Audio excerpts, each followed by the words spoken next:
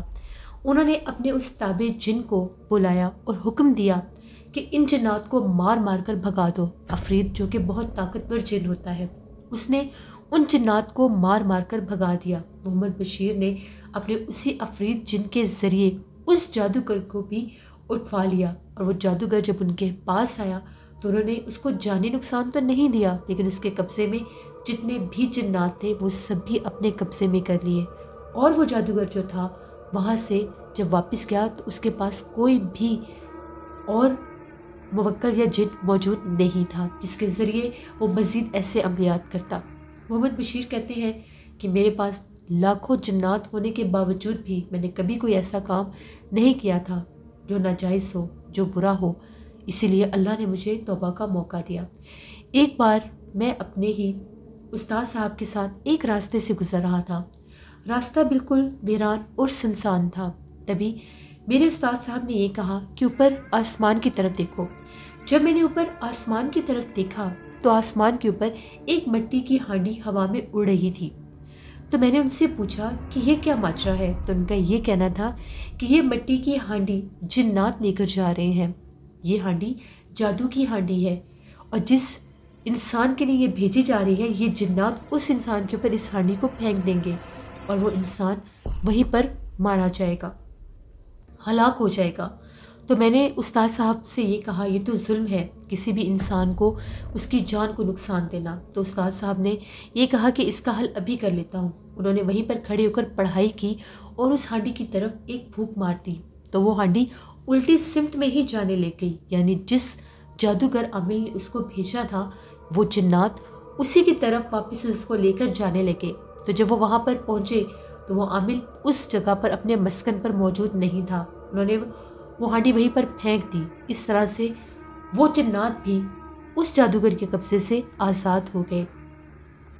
اسی طرح سے ہم لوگوں کی مارکیٹ میں ایک شخص ہیں اور وہ اکثر جنات کے قصے ہم لوگوں کے ساتھ شیئر کرتے ہیں۔ وہ کہتے ہیں 1973 کی بات ہے، ہم لوگوں کے دادا جی کے پاس بہت سے جنات تھے، وہ بھی عامل تھے، اور وہ چولستان روہی کے رہنے والے تھے۔ ایک دفعہ وہ روہی چولستان سے شہر کی طرف جا رہے تھے، تو جس راستے سے وہ گزر رہے تھے وہ راستہ بھی آصف زدہ، سنسان اور ویران تھا۔ وہاں پر ان کے اوپر جنات کے ایک قبیلے نے حملہ کر دیا، اور وہ خبیث جنات کا قبیلہ تھا۔ تو دادا جی کے قبضے میں جتنے بھی جنات تھے، ان جنات نے دادا جی کی حفاظت کرنے کے لیے ان سے لڑائی شروع کر دی۔ تو لڑائی کے بعد وہ جو قبیلہ تھا خبیث جنات کا، وہ ہار گیا، تو ان کو بھی میرے دادا جی کے تابع ہونا پڑا۔ تو دادا جی نے ان سے یہ کہا کہ تم لوگ وعدہ کرو کہ کبھی بھی کسی انسان کو نقصان نہیں دو گے، ورنہ میں تم لوگوں کو جلا دوں گا۔ تو اس قبیلے کے سردار جن نے یہ وعدہ کیا کہ ہم کبھی بھی کسی انسان کو نقصان نہیں دیں گے۔